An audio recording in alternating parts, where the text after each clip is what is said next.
Minutes before my 9-year-old daughter's school contest, my sister ripped her costume and dumped red paint all over it, sneering, "Now my girl will win for sure." My parents sided with my sister. I didn't shout. I did this. 30 minutes later, everyone was speechless because the outfit she destroyed was. That's the headline version of events. Sounds dramatic, right? Well, it was.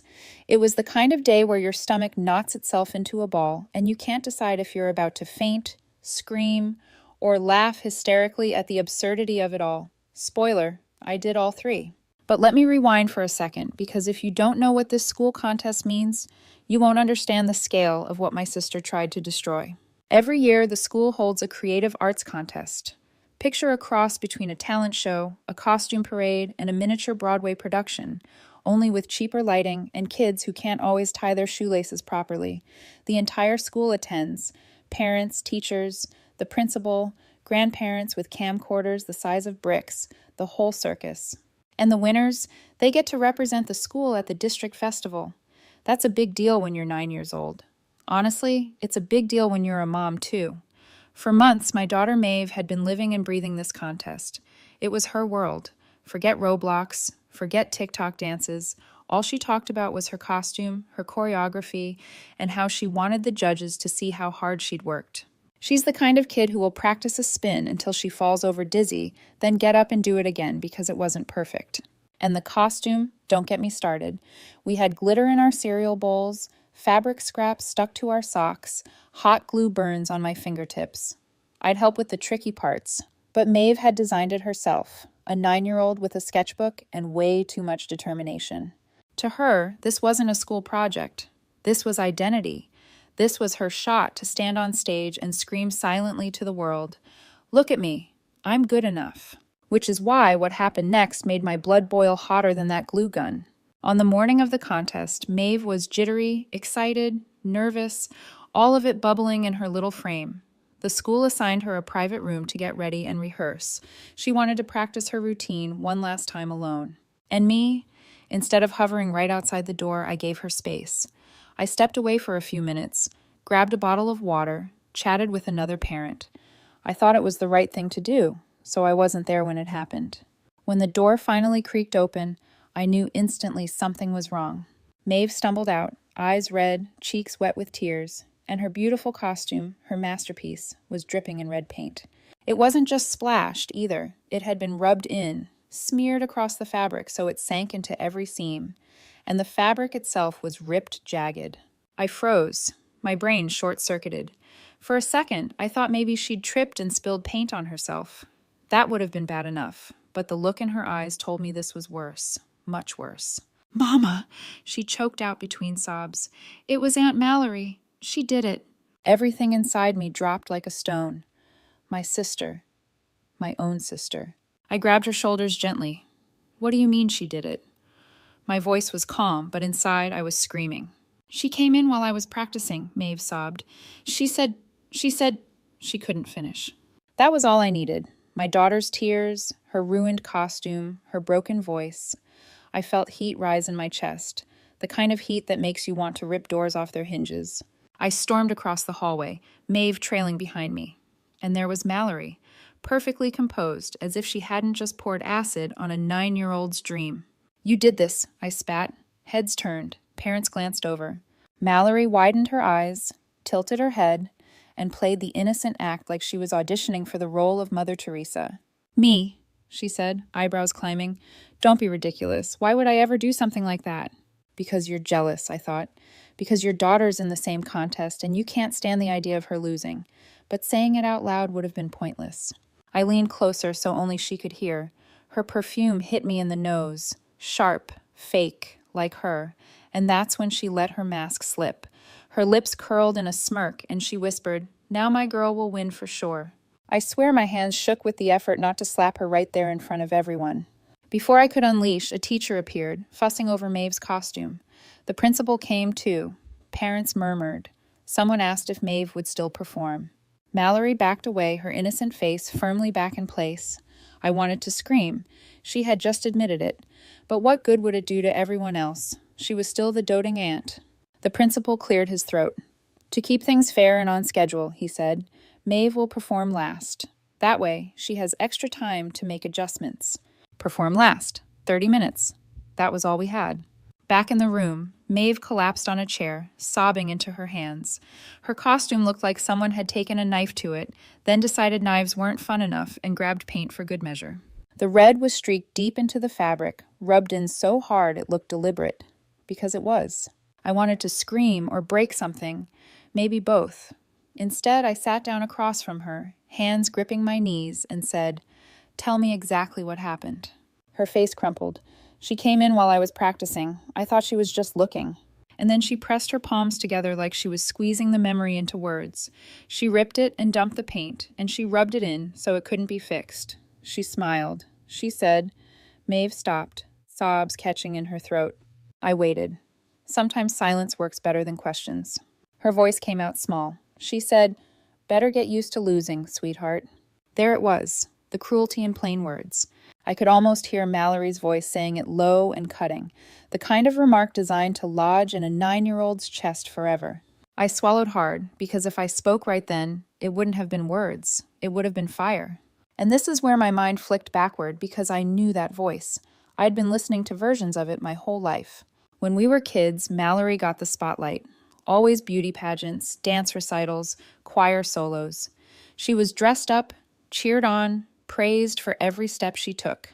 Me, I was told it wasn't for me. Maybe you shouldn't try. You don't want to embarrass yourself. Not everyone's cut out for that kind of thing. You're better off watching.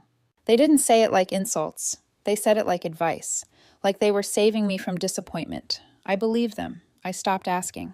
After a while, the thought of raising my hand to volunteer made my skin crawl. Mallory sparkled.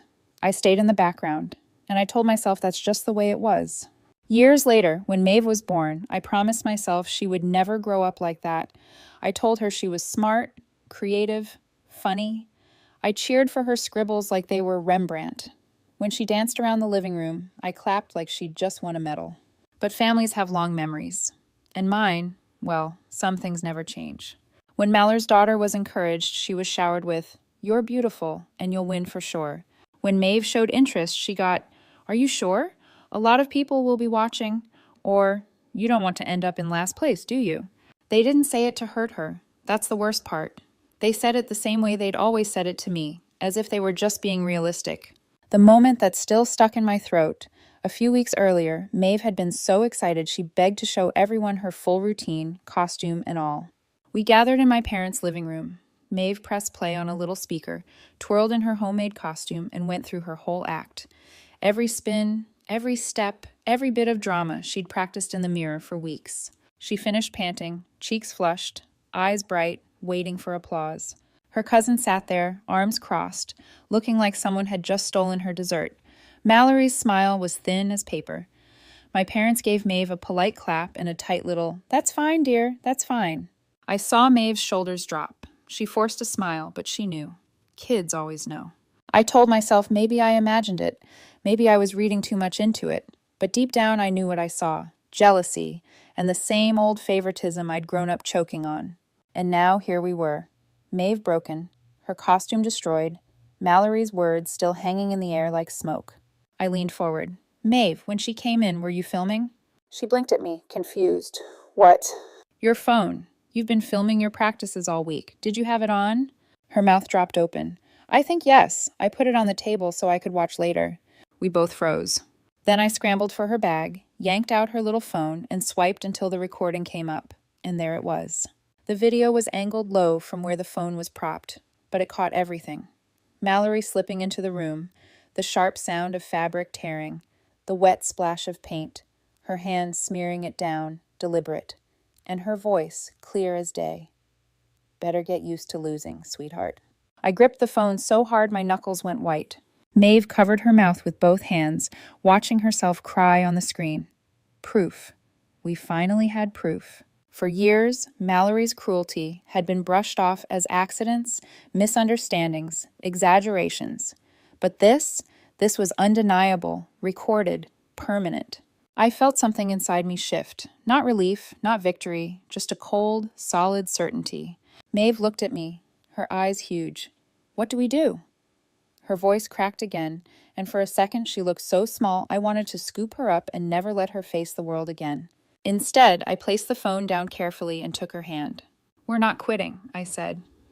My voice surprised me. Steady, firm, like it belonged to someone who actually had a plan. "But my costume?"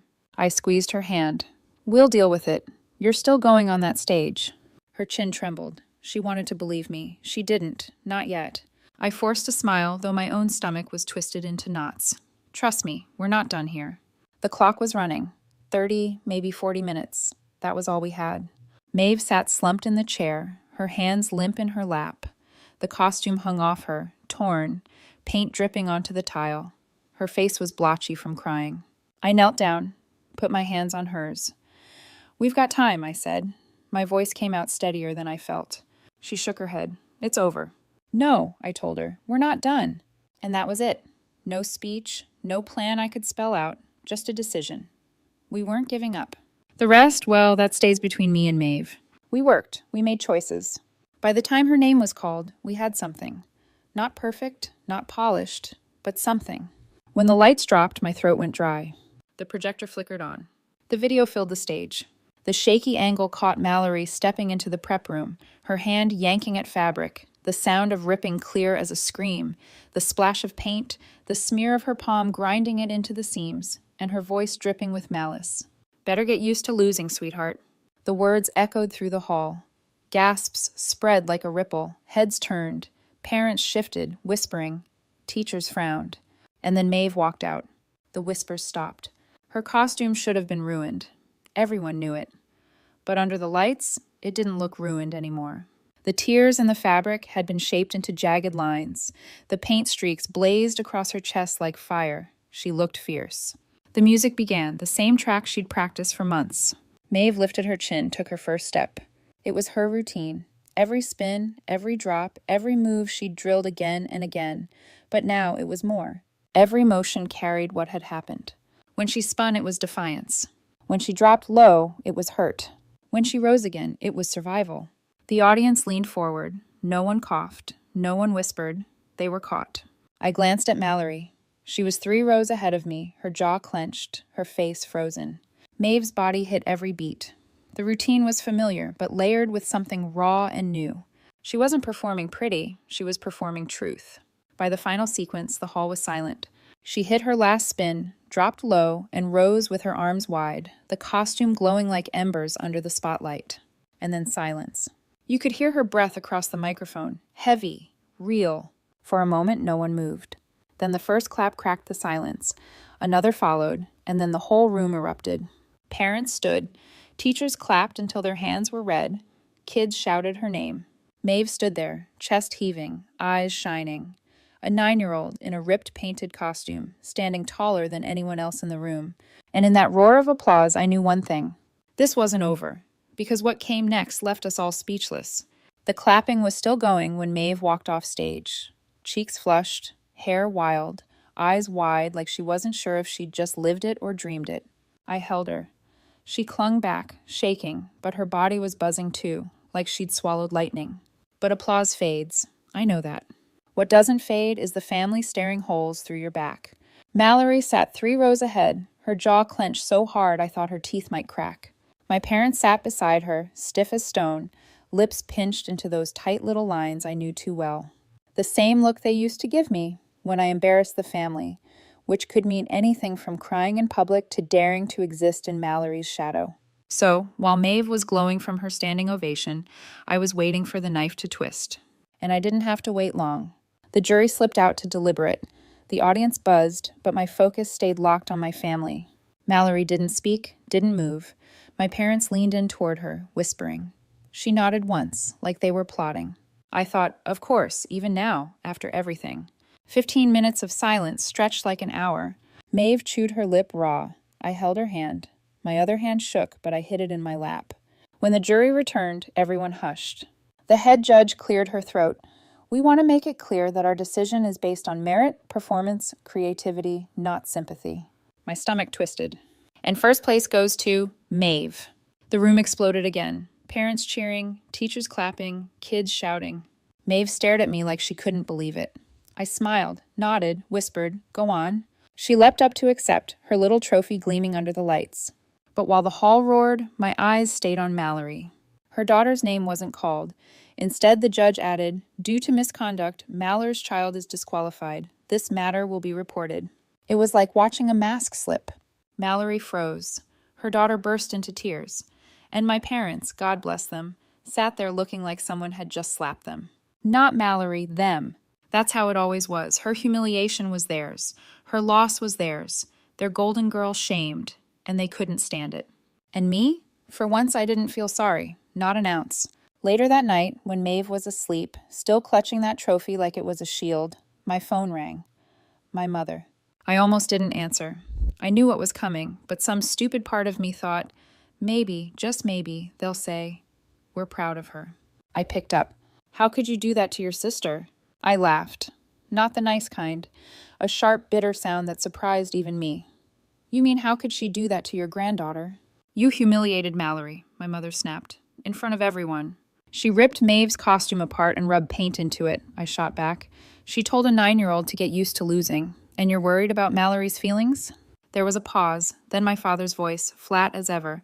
"Family business stays in the family. You don't air it in public." There it was, the old script. I could have recited it with them.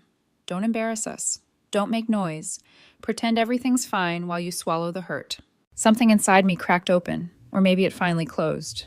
I said very clearly, if you can watch that video and still defend her, then you are no family to me or to Maeve. My mother gasped. My father tried to bluster something about loyalty. I hung up. My hands were shaking, but it wasn't fear. It was relief. I sat at the kitchen table after, staring at the dark window. The phone was still in front of me, silent now. I thought about the years I'd spent trying to win their approval, all the swallowed words, the times I told myself they were just being honest, the times I convinced myself Mallory deserved the stage, and I didn't. And tonight, watching them side with her after she destroyed their granddaughter's work, I finally saw it for what it was.